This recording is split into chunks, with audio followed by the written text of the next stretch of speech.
സഹാബത്തും ശ്രദ്ധയോടെ കാതോർത്തു. അള്ളാഹുവിന്റെ റസൂലേ, അവിടുന്ന് എന്നെ നോവിക്കുമായിരുന്നോ?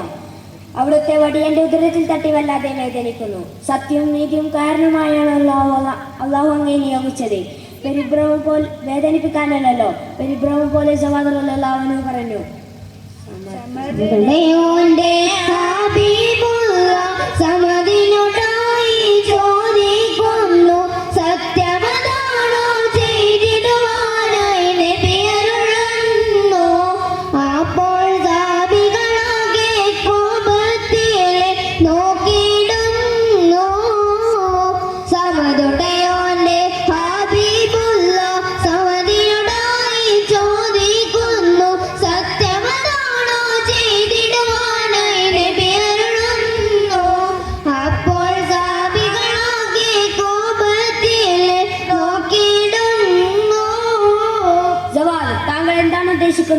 എനിക്ക് പ്രതികാരം ചെയ്യണം.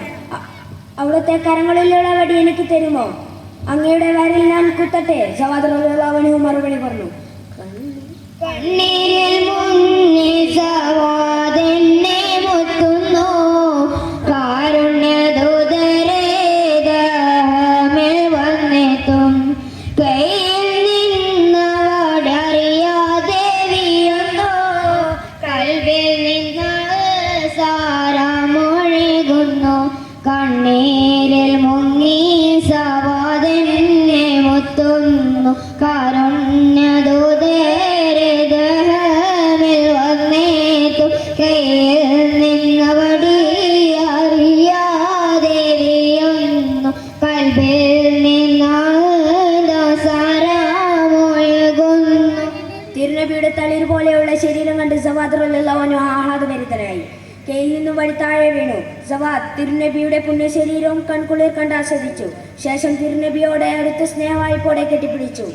ജവാദ്, ഇങ്ങനെ ചെയ്യാൻ നിന്നെ പ്രേരിപ്പിച്ചതെന്താണ്? തിരുനബി സല്ലല്ലാഹു അലൈഹി വസല്ലം ചോദിച്ചു. അപ്പോൾ ജവാദ് റളിയല്ലാഹു അൻഹു പറയുന്നത് കേൾക്കുക.